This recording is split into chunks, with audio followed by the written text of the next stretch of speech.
we stand united, proud and strong, for the land we call home.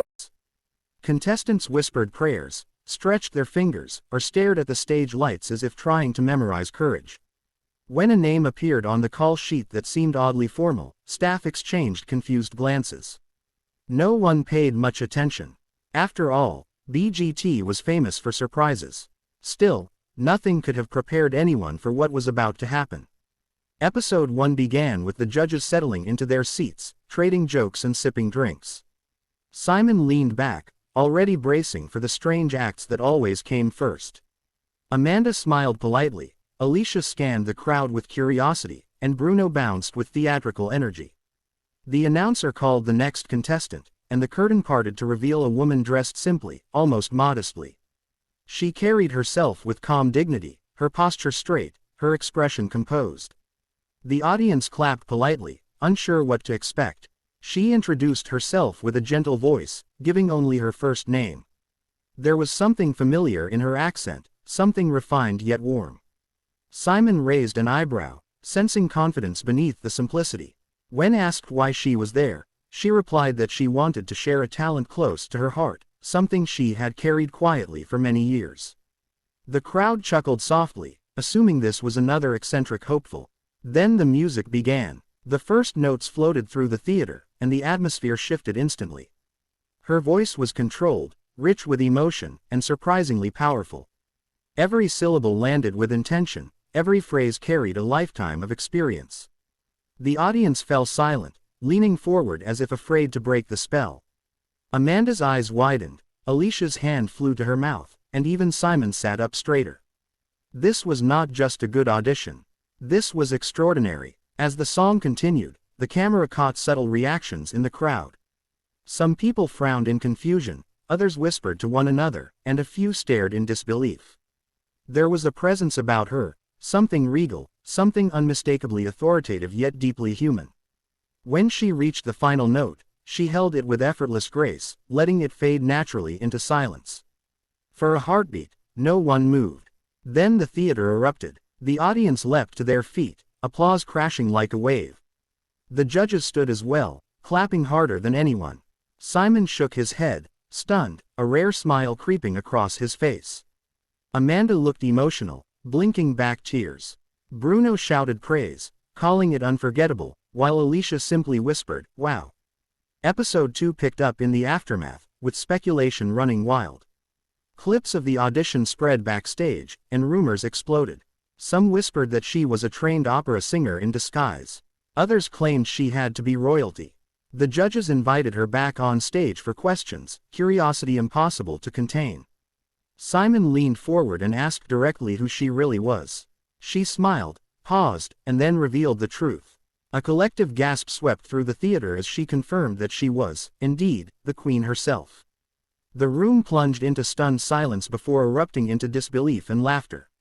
Audience members covered their faces, some shaking their heads, others crying openly. Security shifted nervously, while production staff froze, unsure whether to bow or applaud. The Queen explained that she wanted to experience life as an ordinary person, to be judged purely on talent, not title. Music, she said, had always been her private escape, a way to feel free beyond crowns and duties. The judges listened in awe, humbled and honored.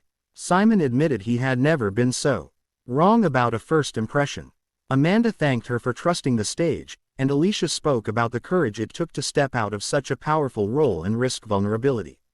When the votes were given, the result was unanimous. 4 yeses, delivered with respect and amazement.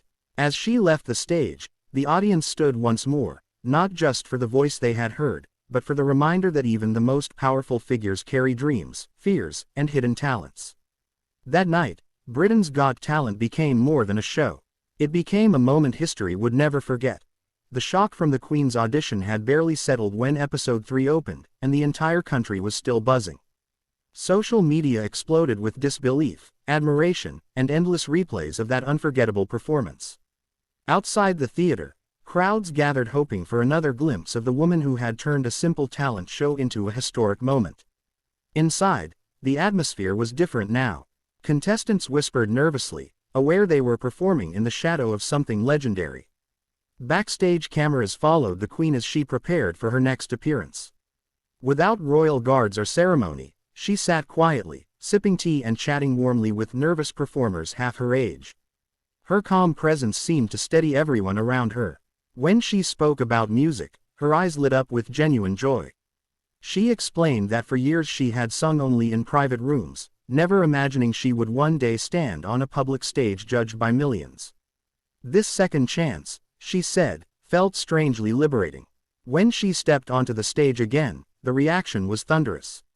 The audience rose instantly, applause rolling through the theater before she had even begun. The judges smiled with deep respect, still adjusting to the surreal reality of who stood before them. This time, her performance was different. Instead of a powerful, dramatic piece, she chose something softer and deeply personal. The song told a story of duty, sacrifice, and quiet longing, emotions that resonated far beyond the lyrics. Her voice, though gentle, carried remarkable depth.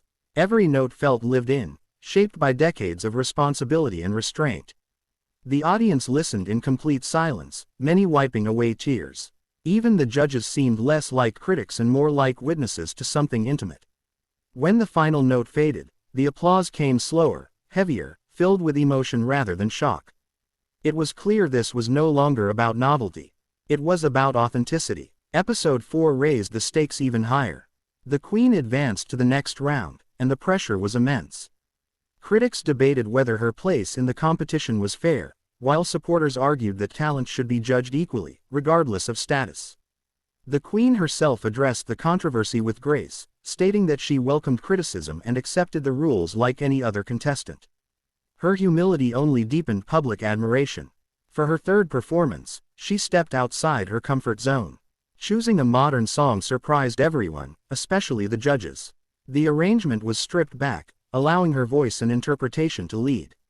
Though not as technically flawless as younger singers, her performance carried something rarer: truth. She sang with quiet strength, conveying resilience and hope, turning a contemporary piece into something timeless. The audience responded with overwhelming warmth. This time, applause blended with cheers, not because she was the Queen, but because she had dared to evolve. Simon spoke first, admitting that while he had expected a novelty act, what he saw instead was an artist growing in real time. Amanda praised her bravery, saying it was inspiring to watch someone with nothing left to prove still take risks. Alicia highlighted the emotional connection, and Bruno called the performance unforgettable in a completely different way. As voting time approached, tension filled the room. The Queen stood calmly, hands folded, accepting whatever outcome awaited. When the results were announced and she advanced once again, the reaction was electric. The audience stood, applauding not power, not royalty, but courage. By the end of episode 4, it was clear that this journey had become something much bigger than a talent competition. It was a story about identity beyond titles, about stepping into vulnerability no matter one's status or age. Whether she would win or not no longer seemed to matter. The Queen had already achieved something extraordinary. She reminded the world that behind every crown is a human voice longing to be heard.